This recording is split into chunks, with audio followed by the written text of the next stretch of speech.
Welcome to the first look seminar for Saturday, February 14th. And guess what that means? That means my Valentines are Seminar Skip and Gino Bacola. I'm a lucky man, Gino. Happy Valentine's Day. Well, it's Valentine's Day, so I had to wear my Bret the Hitman Hart shirt. I had to get the pink on for the pink and black attack. Shout out to the best there is, the best there was, the best there ever will be. Bret the Hitman Hart and all of your loved ones out there on Valentine's Day. We're going to be rocking Mardi Gras this weekend out at Santa Anita too. Don't forget about that if you're live on track. But if you're joining us, we're going to preview the late pick five for you on Saturday, February the 14th. We'll dive into that. We'll talk to you about some of the other great wagers and promotions that you can get involved with this weekend at Santa Anita. Yeah, like Gino said, Skipper, obviously tomorrow is Valentine's Day, and we have the Mardi Gras on Saturday and Sunday. Sunday, we also have the Corgis coming out, which is a huge deal, and it's somebody's birthday, I believe. Tell us about that seminar, Skip. Oh, that means I'm getting a year older, buddy. Getting up there, but, we're only as old as we feel. I feel good, and I sure don't act my age, and hopefully I don't look like it either. But, yeah, big day, big weekend of racing. Valentine's tomorrow. Weather should be good, and then come Monday, it looks like we're going to get some rain next week. So we got to enjoy this weekend. No doubt about it. And the only number that counts right now, Gino, is the number 5, because we're gonna dice down and dissect the pick 5 here, and hopefully we'll have a nice big winning ticket. So let's get to it, gentlemen. 9 races tomorrow. Race 1 starts at 12:30. So we're heading to race 5, Gino Bacola. 6.5 furlongs down the hill, Calbred allowance, and a very, very tough race to start our sequence out here. Gino, what do you think? Yeah, competitive race. For there are two different types of races. There can be competitive races because you don't really love anybody in the race, or there can be competitive races because it feels like they all got a shot to win. This one's more like it. I mean, you go through the field and you can't really discount too many in here. Like you start going through. For me, the major players that I need to have on my ticket, I thought the 4 was very interesting. Gold Council in here. You go through this horse's overall form, right? He's a 6-year-old who's only raced 8 times. So he's had some physical issues along the way. Career debut winner back in November of 2022. Then he has an entire year off, comes back and races in November of 2023. Again, has a little time off. But then look at, he goes a little longer in those races in early 2024. He's going 1 1/8 miles, a mile. Then again, another huge layoff where he's off from March of 2024 to October of 2025, a year and a half. So this horse has had some physical issues, but I think now strung a few races together, a little bit of a break, again, a pretty good effort. If you just looked at the horse's races and what you think would fit his running style, the downhill really looks perfect for him at 6.5 furlongs. I love that he got a race under him, and now stringing a few together, I think will go bode really, really well for him. That November rate was kind of sneaky good. He did not have a great trip. Then last time out, he actually outfinished Bro. He was kept out wide, and he really got going late. Throw the 4 into your exotics. The 5 Frank Bullet's a little interesting, sort of based on the type of cutback that we like, and we talk about this a bunch. This horse has a lot more positional speed than he showed on January the 10th. You know what? He was close up 3rd. That race was really deceiving. And then he just sort of went a little bit wide, and all of a sudden he backs up and he's 7th. You're watching the race like, what happened? This horse was right in the top, and then you kind of blink your eye and he's back and he's in 7th. I think he's going to sit way closer than it looks on paper. He's going to get Lasix for the first time. You see that race where he comes out of with Cali Cat, Sir Percival, who we talked about, came back to win last week right there too. So this horse did have a good second, going 6.5 behind Cali Cat earlier. That just wasn't down the hill. It was on the flat 6.5. So the 4 and the 5 kind of more intriguing, maybe a little outside the box horses that'll definitely be on the radar for me. And I got to throw in the 1 as well. Chappie, he's a half sibling to our buddy Allegato, 3-time winner who loves to finish 2nd and 3rd, but it's a really solid Calbred stakes horse on the turf. So a lot of 4, 5, and 1 for me, but not the easiest way to start this late pick 5. Yeah, Skip, I was kind of with Gino there. I was kind of 1, 4, 5, and 8, and then on my B's, I might even hit the all button to start here. I thought you could make a case for any horse in there. very tough sequence to start it out. Yeah, I was going to go 5 deep in here.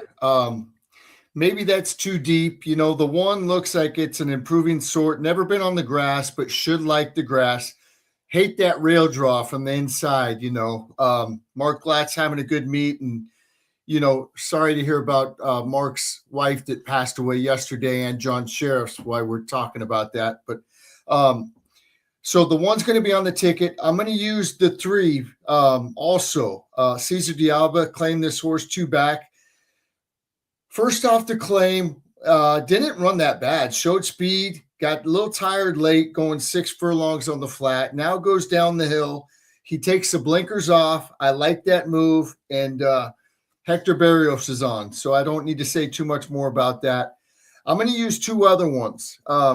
Actually, 3 other ones. Gold Council for all the reasons Gino said. My long shot is Stylish Acclaimed. Carla Gaines trains this horse. And this horse ran really good second out back July 28th of 24. I know that was a while ago. But that was after the 15-month layoff, too, right? How impressive was that coming off a layoff? Yep. Right, yep. Exactly. And that was from the way outside post, too. Or, I remember that day because I bet the other Carla Gaines that ran second, Glorious Life. And this horse really surprised me. The 7's got to be on my ticket. I watched the workout pattern.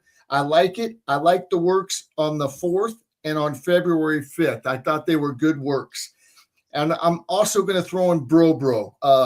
Shorten it or going a little bit longer, but it won going a mile at Santa Anita. Then they tried it a mile and an 8, and something went wrong. Brought it back. Didn't run bad off the layoff. Doug O'Neill's having a good meet.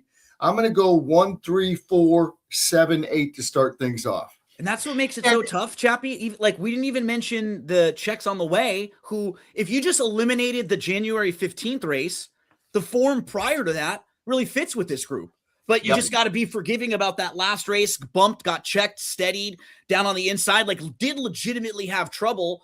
I mean, all of the horses he mentioned, I couldn't really try to talk him off of them. Some races I would come back to you with like a counter. I don't like that horse for this reason, the stats, whatever. But in this race, they all could be kind of fair prices. It is a really challenging way to start. Yeah. One more thing before we move on. We said it's very challenging. And like Skip said on the 7, Stylishly Acclaimed, 6-year-old coming off of a long layoff, making only his 4th career start. They could have put this horse in for a tag. This horse would not have been claimed. Right. Yet they're going in, in a protected good spot here. And, Carla knows what she's doing. I think that horse has a lot of upside and probably won't get bet at all. So, and doesn't need to run a lot, right? Only needs to run the last quarter of the race down the hill. If they go fast early, we'll get a way better setup than going longer. Right? If going a little bit longer, if they're going 47 or 48 to the half mile, they might be going 44 and change here, or even slow, or even faster than that. This horse could come rolling late. No doubt.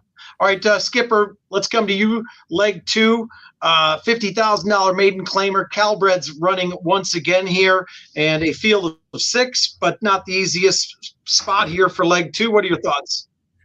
I'm going to single here. I usually don't like singling these type of horses, the maiden 50s, but I'm going to take a stand and do it. I need to single somewhere, and this is going to be it. It's going to be the 2, Rocky Arvido. This horse dropping from maiden special weight or Calbred to maiden 50. And I tell you what, I love when they go turf to dirt and route to sprint. And if you go back the 2nd race back in November 16th, that race wasn't that bad. That's against Smooth Strategy, is it, Gino, or Sturdy? That's a Michael McCarthy for Redham horse. That is a very nice Calbred. So that was not a bad race. Like I said, I love when they go turf to dirt, route to sprint. That last work on the 7th, it's a very slow time, but I like the way that it was doing it. I think this is a perfect spot for this horse. I didn't like any of the other ones that were running or that have run. And then the ones that have, like the Peter Miller, the one horse, I couldn't tell anything because the workouts are at San Luis Rey. So I couldn't watch any of those workouts. I'm going to take a stand with the 2 and go to my special turf to dirt route to sprint race and dropping down in class. All right, so Skipper's singling here, those droppers, and I know it's not a big drop, probably just drop it into the right spot. Scare me a little bit. I was looking at a couple of them, including the one. It's hard to think that Peter Miller's 0 for 27 with first-time starters lately. Right.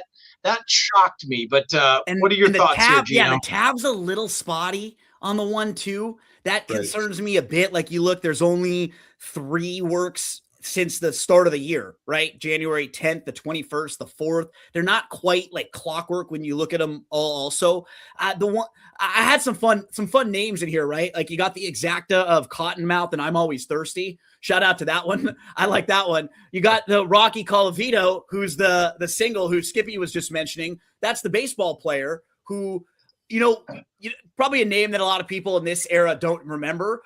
This dude was a big time power hitter. And he had a cannon from the outfield. He could throw the ball really well. He hit 20 home runs or more 11 straight years, which was pretty crazy. And he actually was a 9-time All-Star. It was back when they used to have 2 All-Star games. I think he made the All-Star like 6 different years. But shout out to Colavito. I think you got to use him. Skip was pointing out that strong race in November. There were actually 2 horses in that race, the Smoovin' Saturday race, and the 4th place finisher Start the Ride. They both came out of that race to win a Calbred Stakes in their next start. Smoovin' Saturday won the King Glorious next time out, the 72 buyer speed figure. The 4th place finisher Start the Ride came back, won the Cal Cup Derby at 13-1 just a couple weeks back for Dan Blacker. So that race was very strong, maybe even a little stronger than it looks on paper. He finished 5th that day. And Skip was also pointing out the route to sprint over the last year. Phil D'Amato, route to sprint, 12 for 50, 24% with a $3.97 ROI. That's going to be one of the formulator facts on the broadcast on Saturday at Santa Anita for race number 6. I think the 2 makes sense. But honestly, you look at the rest of the field, even the 2, like he doesn't even have a really great race on paper. Right? He's just dropping. We're just playing him based on the fact that he's shown a little bit of speed against better. He's faced tougher. He's dropping. He hasn't really stuck. I mean, the 3 is the horse who's run. Do you trust one step beyond at 0 for 9 with 5 seconds and 2/3? I really don't. We were talking about the first time starters, like both the inside and the outside, they're a little tricky to get to because you can't really see the works a whole lot. They're not like overwhelming, great, like first out barns recently. The horse who by process of elimination I'm going to use is Eloquent Summer. I think this horse is a little bit better than those 2 races might look on paper because debuted just at Ellis Park against Maiden 50s, had legitimate trouble in that race. Then in the second start, October the 15th at Keeneland, that race was a little bit better than it looks. This horse had a really slow start, was inside, it was about 10 lengths off, had every opportunity to just back up and not care and run last. But this horse did show late interest and passed about half the field that day. Now you get the blinkers on, first time Lasix for a new barn. Our guy, the sniper, he calls it the makeover package. When you get something like this with a horse and they're doing a bunch of new things, it's that type of race where it wouldn't shock me at all if this horse came out of the gate running and was just way faster, way more in the race than we've seen. I'm going to try to get out of here with 2 and 5. Yeah, I thought the 5 was a little bit sneaky as well. So interesting. Obviously, the 2 is going to get bet. That's Skip. He's taking a stand. I don't blame him. It's kind of a weak race, especially for Maiden 50. We shall see. All right, Gino, right back to you. Race 7, 1 1/8, the San Marcos, grade 3 here. What are your thoughts here in race 7?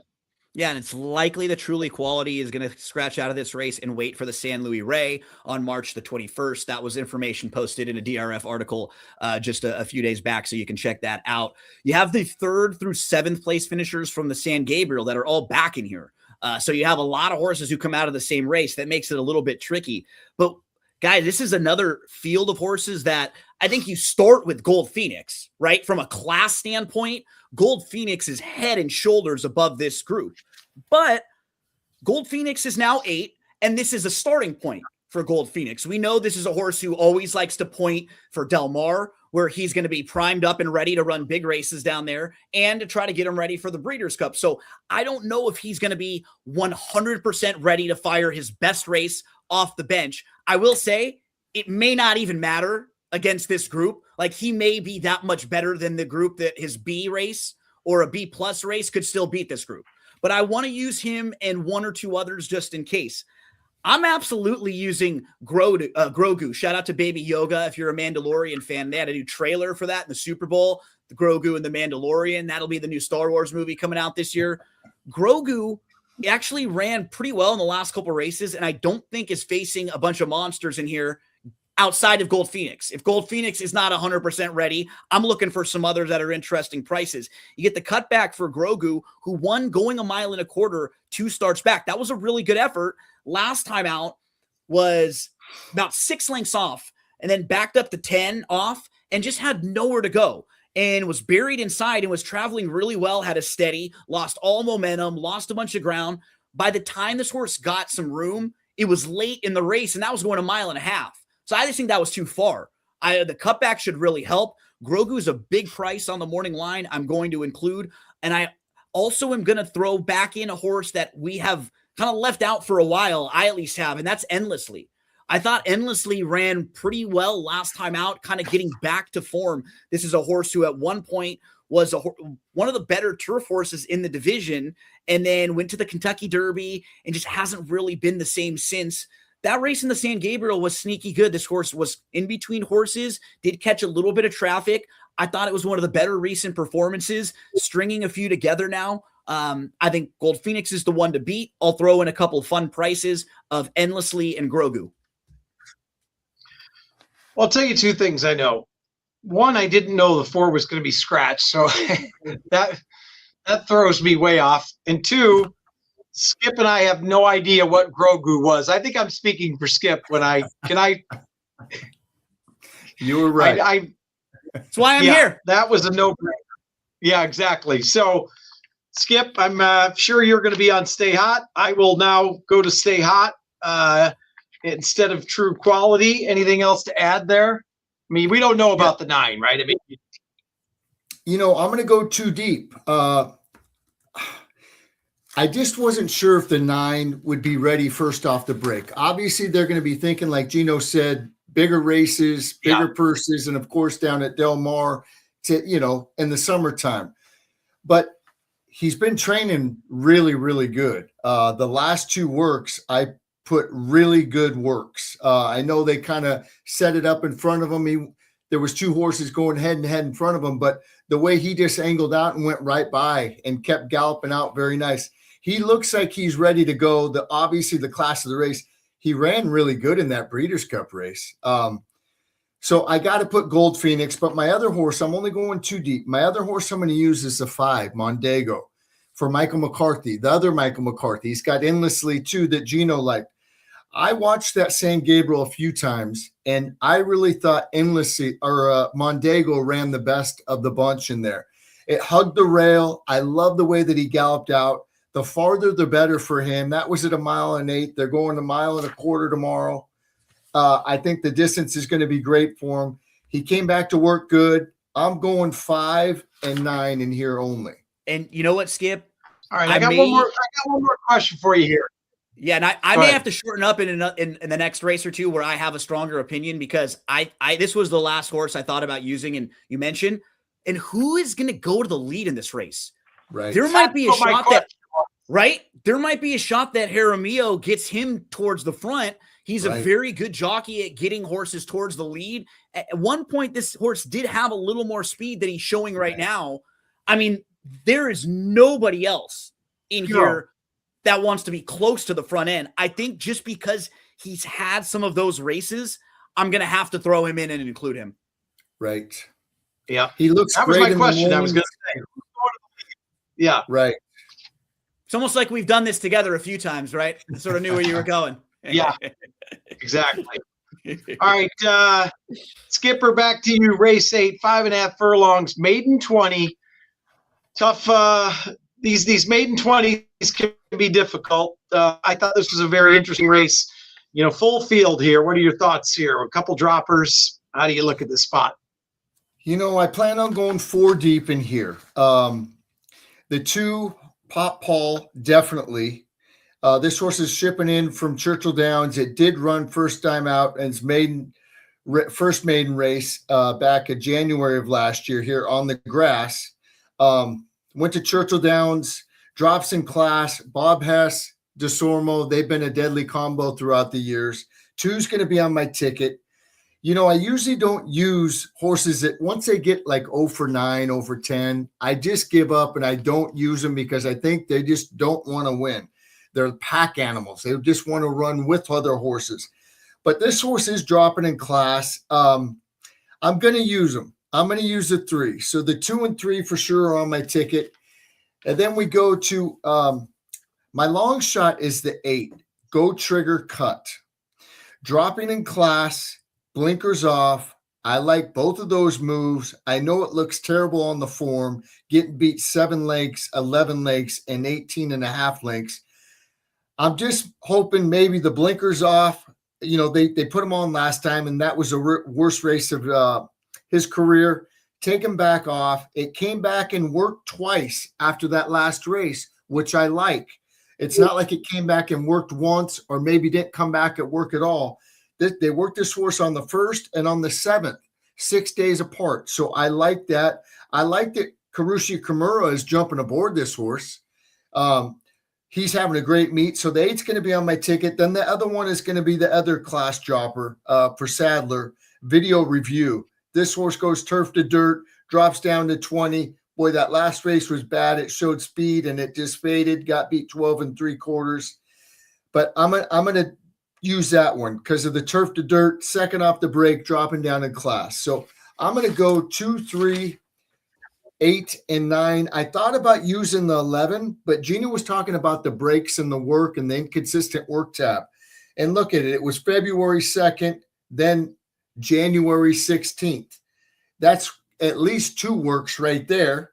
Then, you know, it just, there's a couple little hiccups in the workout pattern. So I decided I was going to leave that one off. I'm going 4 deep, 2, 3, and what did I say? 8 and 9. 8, 9. Yeah. I'm 2, 3, 8, 9, 2, 3, 6, 8, 9, 11. So I'm spreading in here. Gino, is anybody you thought of separately than we came up with? I'm not in love with anything in this spot. Yeah, you had the horses that were on my radar. I probably try to get out of it with 9-11. Like, I do think the 9's one of those horses where, like, on this drop is probably the horse to catch. I think the 9 probably gets bet down a little bit too, because on paper there's not a whole lot. And I do just like using speed horses a lot of times in races like this, especially cutting back to 5.5 furlongs. So 9 for sure. The reason that I agree with Skip, like there's a few things about the 11 I don't love as a first time starter.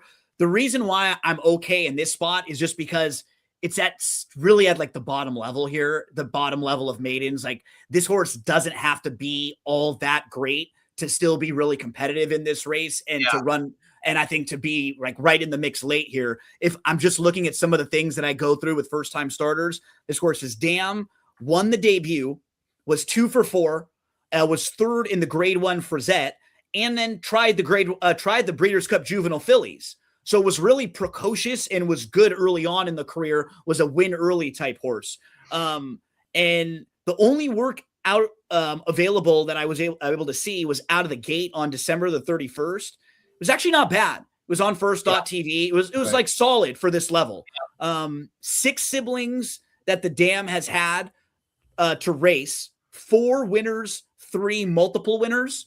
So again, for a maiden 20, that's not a bad pedigree where your dam was a grade 1 place. You won the debut, dropped 6 horses to race, 4 of them winners, 3 multiple winners. And now we move to the statistics with the barn. Ryan Hansen's pretty solid with first time starters. I think 15 for the last 122. If you're looking at the last 5 years, that's 12%. And that's at $1.81 ROI because they're generally at fair prices.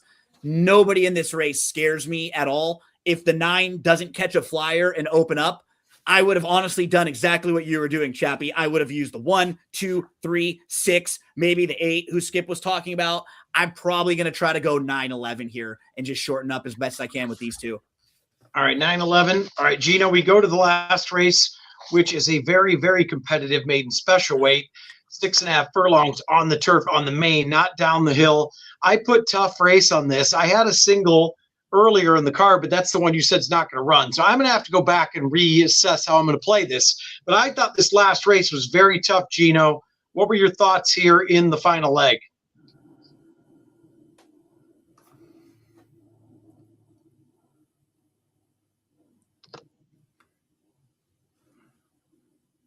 Think I was on mute there for a second. So we have 4 horses that come out of that January 10th race. I were trying to read lips like Grogu, but it didn't work. I was just messing with you to see how good you guys really were. But yeah, I got to actually make sounds for you to understand what I'm saying. So Bint El Dandy, 3-time beaten favorite. You're looking at like 5 times around 4-1 or less. So she could win, but she's burned a lot of money, and I think she's had some of her chances. And just coming out of that very same race, I actually liked Surf Song better. I thought Surf Song was inside, just behind the leaders, and had nowhere to go. Waited, no room, had to shift off and come around and closed really well for third. And it looks like the blinkers could really help the horse. 6.5 on the turf might be perfect for Surf Song. You look earlier in her career, she faced some pretty nice horses there, and I think she fits pretty well in this group. The 6, Surf Song is going to be on top for me. The 4, Robin with the Y, another horse I wanted to mention here. Robin with the Y went a mile, now cuts back to 6.5. This isn't down the hill, it's the flat, but I still like this cutback here. If you look 2 starts back on November the 28th, that horse Claire Aston, who was beating Robin with the Y, was right there in the mix. That was the same horse from that January 10th race that a couple of these horses come out of. So you see, that's a common rival that Robin with the Y was right there, was only beaten a length that day. Robin with the Y had some legitimate trouble on November the 28th. So if you're kind of comparing that horse that beat a lot of these others, Robin with the Y was right there in a very similar race. I think 6.5, again, should fit this horse really, really well. So 4 and 6 were kind of the outside the box horses for me. I think the 2 is going to run well first time on the grass also. This one's Dam was second in 1 of 2 turf starts, and in that debut was last of 6. This filly was about 5 lengths off. She was showing really good late energy for a clear-cut second. The winner of that race, who won by 6+, earned an 86 Beyer speed figure. Very, very strong for that type of a race. So my top horses here, 2, 4, and 6. I'd love to be alive to them, but I mean, Skip, I'm sure you've got a couple others in the mix because this is not an easy way to close. Yeah, I do. I'm glad you mentioned the 2. The 2 is definitely going to be on my ticket. Hector Barrios jumps aboard on the grass. It says bump, lost path early. It wasn't that bad, but the horse still, for first time out, ran really good. It did have to take up just a tiny bit. Then it was wide, made a big move. It got beat by Into the Hall. That's a John Sheriff's trained horse that won nicely that day. 2 is going to be on my ticket. The 4, for all the reasons Gino said, Jeff Mullins shortening back up, ran a couple good races. That first off the break was really good. Surf Song, I'm using that one. I thought the same thing with Bint El Dandy. I'm going to use, but I don't like this horse, but I'm not going to let this horse beat me in case Mondego wins or I get another price. I'm not going to let Bint El Dandy beat me. But I'm going to mention the outside 3 horses also. They're all going to be on my ticket. Mancuso, definitely going to be on my ticket. I like the work on the 22nd. I know it's a long break, but Phil D'Amato does good. He does good off the break. Karushi Kimura is riding it. He's having a great meet. First time Lasix. Miss Kitty Boom for Baltus. I know he's having a tough meet. He's only winning at 5%, but their horses are running. He just hasn't had luck. This is the horse that's going to keep or maybe be in front of the 7, Bint El Dandy. With I love that JJ Hernandez jumps aboard this horse. Mike gets off. They put JJ aboard at 8-1. That horse has got to be on my ticket. And then the outside horse, the 10. This horse goes from Chad Brown to Phil D'Amato. This horse didn't run bad races, at Ellis Park, at Kentucky Downs, at Keeneland. This horse is training good. I watched the whole workout pattern. I saw the work of the 7th, the 31st, and the 7th. This horse looks like he's ready to go. I like the outside draw. I love Hormio jumping aboard. So I'm going deep in here. I'm going to go 2, 4, 6. I'm going to put the 7, but I don't want to, but I'm not going to let it beat me. 8, 9, and 10. That's why I went too deep and I had to single early. I think it's a $96 ticket.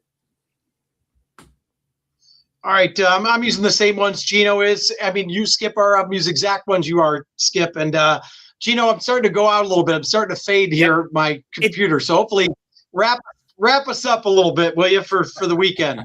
It's almost like you've got about a 30-minute shelf life. And then like once we hit about 30 minutes, then you start going, right?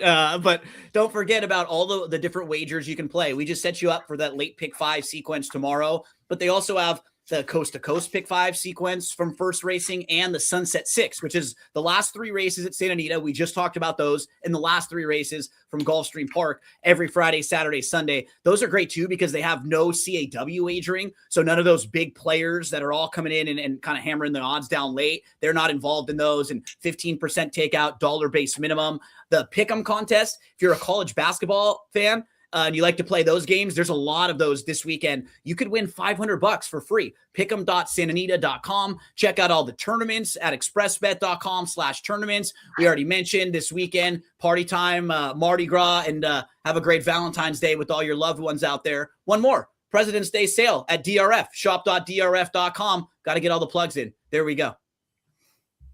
And special racing on Monday, weather permitting. So we'll see you this weekend, and we'll talk to you guys next week.